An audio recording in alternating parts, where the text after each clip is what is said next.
paz do Senhor, queridos, bem-vindos ao estudo de mais uma lição da Escola Bíblica Dominical. Hoje estudaremos a lição 9 com o seguinte tema: Resistindo à tentação no caminho. Veremos nessa lição que o fato da tentação é uma realidade inevitável na vida do cristão. Ela sempre surge nos momentos inesperados. Está relacionada às circunstâncias adversas da vida, aos desejos impuros da carne e às tendências do mundo sem Deus. O seu alvo principal é o cristão e o maior interessado nela é Satanás. Ela aparece invariavelmente com o objetivo de enfraquecer a fé e fazer o homem duvidar da palavra de Deus. O seu propósito final é fazer o crente desviar dos caminhos do Senhor. Essa realidade requer de nós um andar cuidadoso e um posicionamento firme nos caminhos do Senhor. Em alguns momentos, as tentações podem se apresentar muito fortes e aparentemente impossíveis de serem vencidas. Entretanto, a Bíblia é enfática em dizer: não veio sobre vós tentação senão humana, mas fiel é Deus que vos não deixará tentar acima do que podeis, antes com a tentação dará também o escape para que a possais suportar. 1 Coríntios 10, 13. Com relação ao nosso posicionamento espiritual, a Bíblia ordena: não deis lugar ao diabo, aos Efésios 4, 27. Sujeitai-vos, pois, a Deus, resisti ao diabo e ele fugirá de vós, Tiago 4, 7. Vigiai e orai, para que não entreis em tentação. Na verdade, o espírito está pronto, mas a carne é fraca, Mateus 26, 41. É imperioso que sigamos as recomendações da Bíblia para não incorrermos nos prejuízos da tentação. Ponto de número 1. A tentação e sua esfera humana. Conceito bíblico de tentação. Existem 3 palavras bíblicas que definem o conceito de tentação. A primeira é a palavra hebraica massá, com o sentido de teste, provação ou tentação, conforme lemos. E aconteceu depois dessas coisas que tentou Deus a Abraão e disse-lhe a Abraão, e ele disse: eis-me aqui. Gênesis 22, verso 1. A Almeida atualizada usou a palavra prova, neste texto, da seguinte forma: depois dessas coisas, pôs Deus a Abraão à prova. A segunda palavra é a palavra grega peirasmos, que tem o mesmo sentido, conforme lemos. Meus irmãos, tende grande gozo quando cairdes em várias tentações, sabendo que a prova da vossa fé produz a paciência. Tiago 1, verso 2 e 3. Mais uma vez, a Almeida atualizada traduz da seguinte forma: meus irmãos, tende por motivo de toda alegria o passardes por várias provações. O uso da palavra mais adequada vai depender do contexto. Quando a ação procede de Deus, me parece que a melhor palavra é provação, porque tem um sentido de refinar a fé, como está em 1 Pedro 1, 6 e 7. Em quem vós grandemente vos alegrais, ainda que agora importa, sendo necessário, que estejais por um pouco contristados com várias tentações, para que a prova da vossa fé, muito mais preciosa do que o ouro, que perece e é provado pelo fogo, se ache em louvor e honra e glória na revelação de Jesus Cristo. Aqui a palavra prova, no versículo 7, no grego é dokimon, e refere-se ao teste aplicado para confirmar a genuinidade dos metais preciosos, como, por exemplo, o ouro. Portanto, podemos dizer que Deus usa a provação para qualificar a fé do cristão, enquanto Satanás usa a tentação para rebaixar ou desqualificar. Temos também o verbo grego peirazô, também foi traduzido por experimentar em João 6,6, mas dizia isso para o experimentar porque ele bem sabia o que havia de fazer. Bom, é sempre necessário observarmos o contexto em que as palavras estão inseridas para obtermos o melhor significado delas. 2 vias da tentação. De acordo com a Bíblia, as tentações podem vir de 2 fontes: de Satanás ou da natureza pecaminosa. De Satanás. O nome Satanás vem do hebraico, significa literalmente adversário, indicando a sua natureza perversa e a sua principal ocupação, que é opor-se a Deus e aos homens. Satanás é apresentado logo no início do livro de Jó como sendo o causador de todo o sofrimento que foi experimentado pelo homem de Uz. A Bíblia mostra como Satanás pode interferir na vida humana, sendo o causador da maioria das tragédias, dos assaltos, das catástrofes, que muitas vezes chamamos de naturais. As obras do maligno são claramente manifestas e o seu caráter perverso está plenamente revelado no livro de Jó. A Bíblia não se preocupa em analisar os fatos que deram origem ao mal, mas ocupa-se em apresentar a realidade da existência do mal que está presente no universo. Não obstante o seu caráter perverso e seu relativo poder, Satanás não passa de uma criatura falível e limitada. Tendo-se feito inimigo de Deus, caiu de seu estado original e foi condenado ao banimento eterno. Satanás e seus demônios são infinitamente impotentes diante do poder de Deus. Tentação, um fenômeno humano.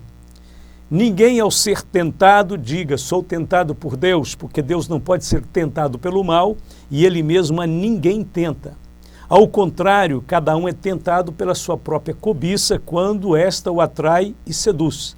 Então a cobiça, depois de haver concebido, dá luz ao pecado. E o pecado, uma vez consumado, gera morte. Tiago, capítulo 1, verso 13 a 15. Tiago deixa bem claro que Deus não tenta ninguém. Ele destaca que a tentação surge de dentro de nós, da natureza decaída, sendo uma prova evidente de que somos pecadores desde o nascimento. Paulo descreve os homens como estando mortos em delitos e pecados, andando segundo o curso deste mundo, segundo o príncipe das potestades do ar, do espírito que agora opera nos filhos da desobediência, fazendo a vontade da carne e dos pensamentos, e sendo por natureza filhos da ira, aos Efésios 2, versos de 1 ao 3. A tentação se dá no campo da esfera humana e das paixões carnais, sendo que a inclinação da carne é sempre o ponto de partida para todas as tentações.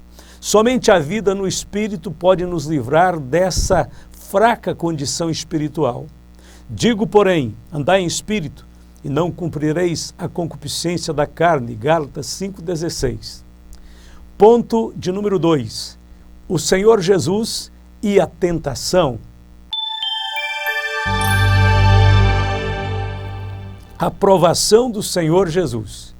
Após o batismo, Jesus realizou o seu primeiro ato ministerial público, no mais elevado grau de guerra espiritual até então conhecido. Não existia nada igual em todo o Velho Testamento.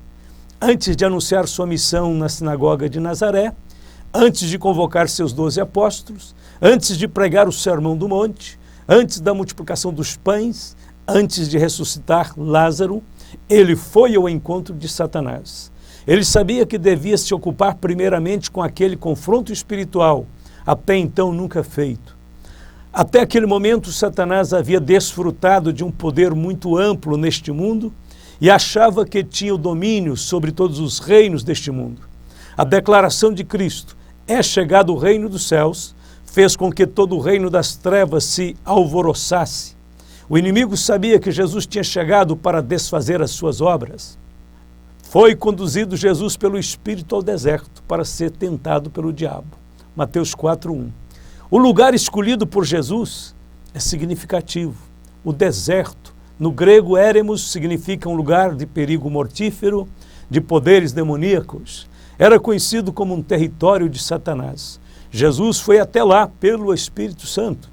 Hoje sabemos que não somente o deserto da Judéia, mas todo o planeta Terra se tornou num lugar de possessão maligna, num grande deserto. Nós sabemos que somos filhos de Deus e que o resto do mundo todo, ao nosso redor, está sob o poder e o domínio de Satanás. 1 João, capítulo 5, verso 19. Possivelmente o lugar da tentação ficasse cerca de 15 quilômetros a oeste de Jericó, onde atualmente existe um mosteiro. Neste mosteiro existe uma caverna que, segundo a tradição, Jesus se abrigou durante os 40 dias da tentação.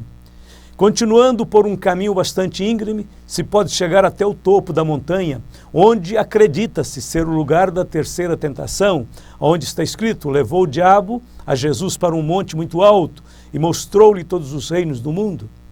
Esta visita a este lugar é cansativa, exige resistência, muita água para beber, mas a visita ao local envolve com certeza algumas descobertas importantes. São cerca de 4 horas de caminhada, ida e volta.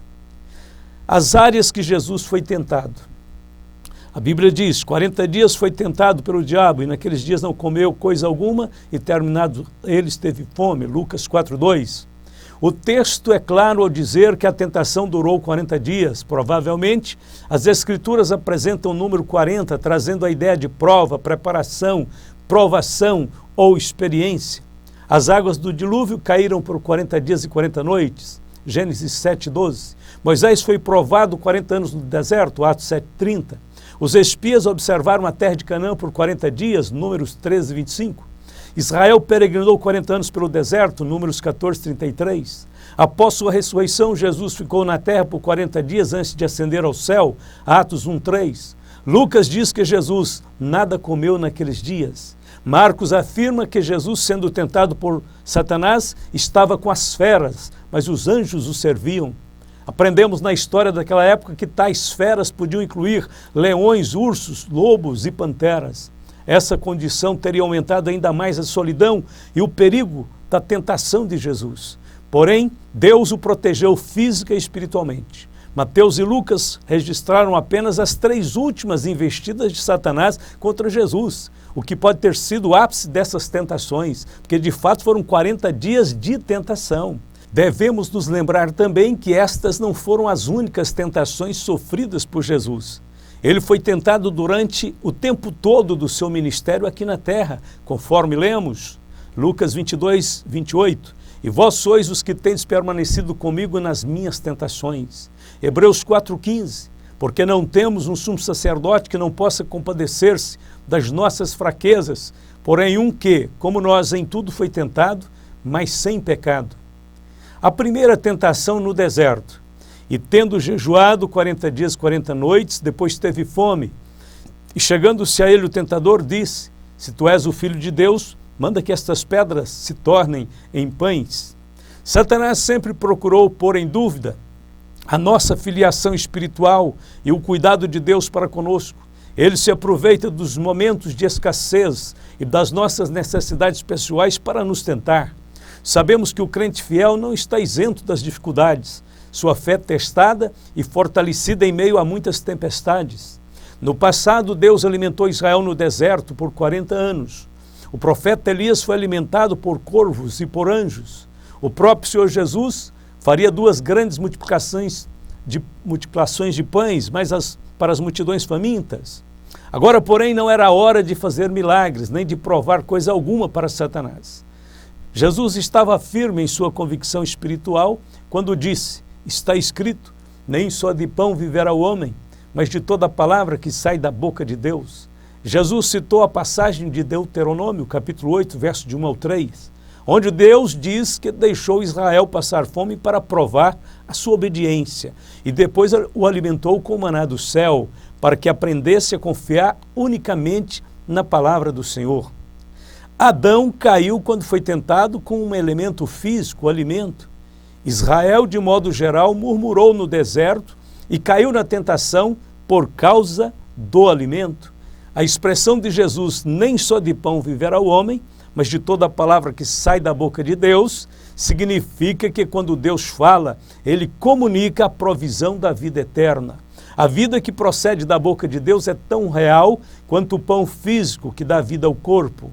O verdadeiro pão é espiritual e esse pão vem de Deus. Quem participa deste pão vive eternamente. Jesus conhecia bem as Escrituras, as quais teria aprendido desde a sua infância. Ele disciplinou o seu corpo para depender mais de Deus do que da própria comida. Ele disse, uma comida tenho para comer, que vós não conheceis. Então os discípulos diziam uns aos outros, trouxe-lhe porventura alguém de comer? Jesus disse-lhes, a minha comida é fazer a vontade daquele que me enviou e realizar a sua obra, João 4, 32 a 34. A segunda tentação no deserto. Então o diabo transportou a cidade santa e colocou sobre o pináculo do templo e disse-lhe, se tu és o Filho de Deus, lança-te daqui abaixo, porque está escrito, aos seus anjos dará ordem a teu respeito e tomar-te-ão nas mãos para que nunca tropeces em alguma pedra. Jesus foi levado a Jerusalém e colocado sobre o pináculo do templo. Jerusalém era o centro religioso mais importante daquela época. A área do templo estava sempre superlotada de gente. Era o lugar ideal para uma realização de um espetáculo religioso. Satanás incita Jesus a jogar-se do pináculo do templo abaixo, citando o Salmo 91, verso 11 e 12. Essa passagem refere-se a alguém que confia em Deus, e Jesus confiava plenamente em Deus. A proposta de Satanás, porém, era para que Jesus provocasse um espetáculo ou uma tragédia, ou uma espécie de suicídio, com o intuito de colocar as promessas de Deus à prova, algo que as Escrituras proíbem. Jesus cita um texto de Deuteronômio 6, verso 16, baseado no acontecimento de Êxodo 17, verso de 1 a 7. Mateus 4, 7 registra: disse-lhe Jesus, também está escrito, não tentarás o Senhor teu Deus. A terceira tentação no deserto. Novamente o transportou o diabo a um monte muito alto e mostrou-lhe todos os reinos do mundo e a glória deles. E disse: tudo isto te darei, se prostrado me adorares. Mateus 4, 8 e 9. Há detalhes sobre a identificação desse monte, mas esses debates são inúteis. Em primeiro lugar, porque não há identificação alguma sobre a sua localidade, nem mesmo se era um monte literal, visto que provavelmente essa tentação pode ter assumido a forma de uma visão. Não existe nenhum monte tão alto que possibilite a contemplação de todos os reinos do mundo. Por isso, alguns tentam provar que a tentação inteira foi uma forma de visão, algo subjetivo. Os detalhes da narrativa podem indicar a existência de ambas as condições, ou seja, as circunstâncias literais podem ter sido mescladas com visões. De qualquer forma, a realidade da experiência não diminui de valor, porque o contato com as maiores realidades espirituais, às vezes, é realizado por meio de visões. Lucas diz: e o diabo, levando-o a um alto monte, mostrou-lhe num momento de tempo todos os reinos do mundo. A expressão no momento de tempo é usada especialmente por Lucas e é derivada de um verbo grego que significa fazer um ponto, algo como o nosso segundo de tempo, que é a menor unidade de tempo geralmente usada. Satanás é capaz de produzir um quadro visionário de toda a glória dos reinos do mundo em uma fração de segundos. A tentação de Jesus foi muito mais intensa do que jamais poderíamos imaginar. Jesus compreendeu a ideia, mas não se deixou influenciar por ela. Felizmente, visões menores do que esta, sobre vantagens mundanas, têm tido o poder de afetar multidões. A expressão todos os reinos do mundo envolvia, além da Palestina, todo o mundo romano com suas riquezas e o seu poder. A pergunta que muitos gostariam de saber é a seguinte: teria Satanás o controle do mundo a ponto de poder oferecê-lo a quem ele desejasse? Não sabemos. Jesus não discutiu sobre essa reivindicação do maligno. O Novo Testamento apresenta Satanás como Deus deste século, o príncipe deste mundo, e afirma que todo mundo está no maligno. Sabemos que o pecado outorgou muitos direitos a Satanás, todavia ele nunca será o dono de coisa alguma. É somente um usurpador. A Bíblia afirma: do Senhor é a terra e a sua plenitude, o mundo e aqueles que nele habitam. Salmo 24, verso 1. Satanás não tem nada a oferecer a ninguém. Tudo o que ele oferece aos homens não passa de mera aparência e engano. Jesus tinha vindo para conquistar este mundo por meio da cruz. Este era o meu legado, de acordo com a perfeita justiça de Deus. Não era um caminho fácil, todavia Jesus permaneceu firme. O resultado de sua obediência ao Pai foi a sua suprema exaltação. No final dos tempos, o reino do mundo será do Senhor Jesus. A Bíblia diz: o sétimo anjo tocou a trombeta e houve no céu grandes vozes, dizendo: o reino do mundo se tornou de nosso Senhor e do seu Cristo, e ele reinará pelos séculos dos séculos. Apocalipse 11, verso 15. Como Jesus venceu a tentação? Então disse-lhe Jesus: vai-te, Satanás, porque está escrito: ao Senhor teu Deus adorarás e só a ele servirás. Então o diabo deixou, e eis que chegaram os anjos e o serviram. Mateus 4, verso 10 e 11. Na primeira tentação, Satanás apelou às necessidades do corpo e à fome. Na segunda, apelou às necessidades da alma e o reconhecimento. E na terceira tentação, Satanás apelou à necessidade do espírito, que é a adoração. Mesmo com toda a subtileza, Foi grande a derrota de Satanás. Ele foi vencido pelo poder da palavra de Deus. Jesus citou 3 passagens do livro de Deuteronômio, as quais são Deuteronômio 6, versos 13 e 16 e Deuteronômio 8, verso 3. Jesus tinha as Escrituras como autoridade suprema e final no campo da fé e na prática da relação com Deus. Logo após a vitória no deserto, Jesus proferiria o Sermão do Monte, onde traria os princípios que contrapõem a tudo quanto Satanás usa para tentar. A ansiedade, o medo, as atitudes erradas, as escolhas ambiciosas, o adultério, o divórcio, os falsos juramentos, a ausência da bondade e do desamor. Se atentarmos aos ensinos de Cristo, jamais seremos surpreendidos por Satanás. Ponto de número 3, resistindo à tentação. Todos somos tentados. O primeiro desafio em relação à tentação é entender que ela existe, que ninguém está imune a ela. Devemos estar atentos o tempo todo. Paulo advertiu, aquele pois que cuida estar em pé, olhe que não caia. Segundo, precisamos saber que tentação não é pecado. Se, por exemplo, um pensamento maldoso ou imoral passar pela sua mente, você tem 2 opções, aceitá-lo ou rejeitá-lo. Se o rejeitar, estará anulando a tentação e estabelecendo a sua obediência. Se, porém, ficar pensando no processo do pecado, vai acabar praticando.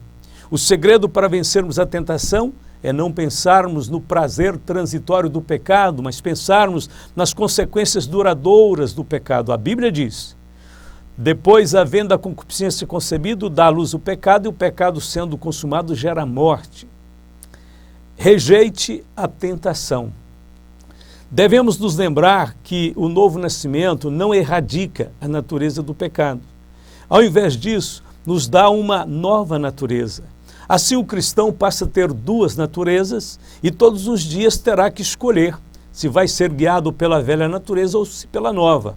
Esse processo durará o tempo todo em que estivermos aqui neste mundo. E ele só vai terminar quando entrarmos na glorificação dos nossos corpos. Enquanto isso, a velha natureza tem que ser levada à cruz todos os dias. Essa identificação diária com Cristo é o exercício da nossa obediência e da mortificação do velho homem.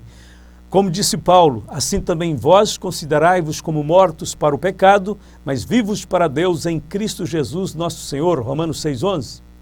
Muitos cristãos ficam revoltados consigo mesmo por ainda terem pensamentos perversos e maus. Todavia, essa é a grande prova de que nasceram de novo. Alguém afirmou que você não pode impedir que os pássaros voem por cima de sua cabeça, mas você pode impedi-los se eles quiserem fazer um ninho em sua cabeça.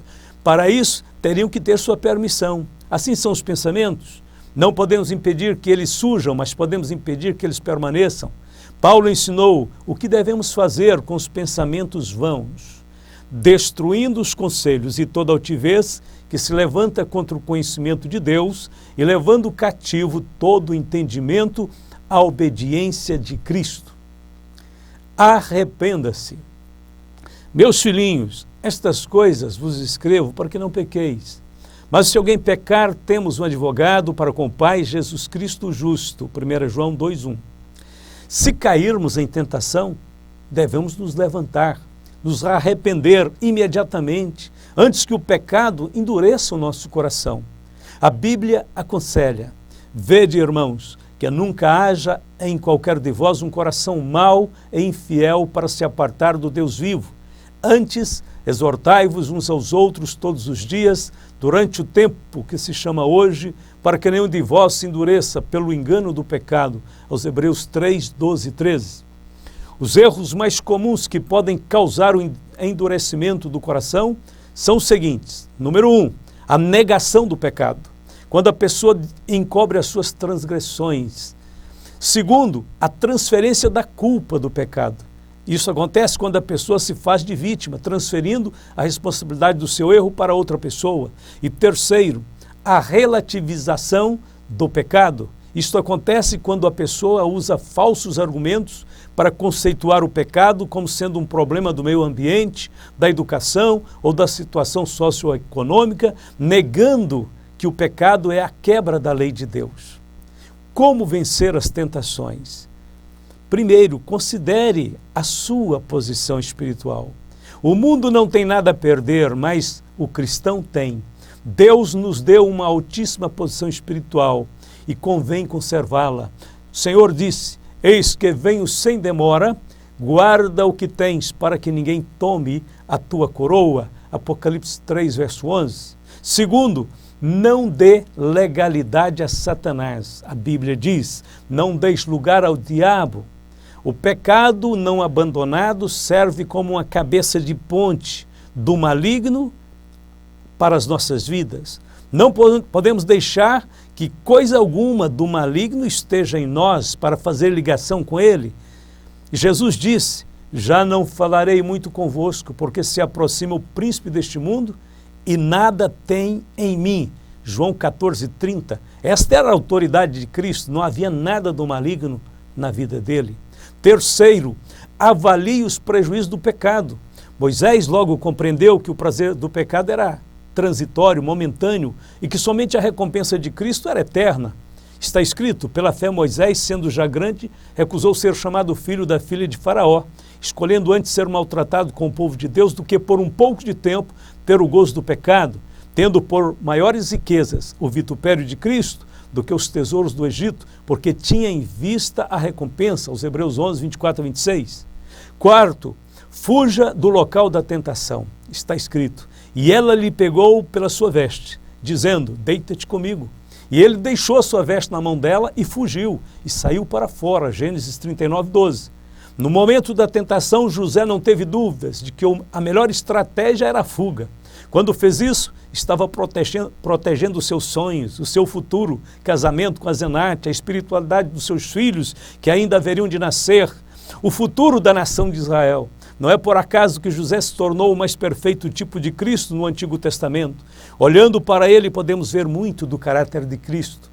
Quinto, evite o jugo desigual e as companhias mundanas. A Bíblia diz: não vos prendais a um jugo desigual com os infiéis, porque que sociedade tem a justiça com a injustiça? E que comunhão tem a luz com as trevas? Segundo aos Coríntios 6,14. Sexto, não alimente a velha natureza. Portanto, se já ressuscitastes com Cristo, buscai as coisas que são de cima, onde Cristo está sentado à destra de Deus. Pensai nas coisas que são de cima e não nas que são da terra, porque já estáis mortos e a vossa vida está escondida com Cristo em Deus. Colossenses 3, de 1 a 3. E sétimo, ande em novidade de vida, de sorte que fomos sepultados com ele pelo batismo na morte, para que, como Cristo ressuscitou dos mortos pela glória do Pai, assim andemos nós também em novidade de vida. Romanos 6, verso 4. Vamos para a conclusão desta lição.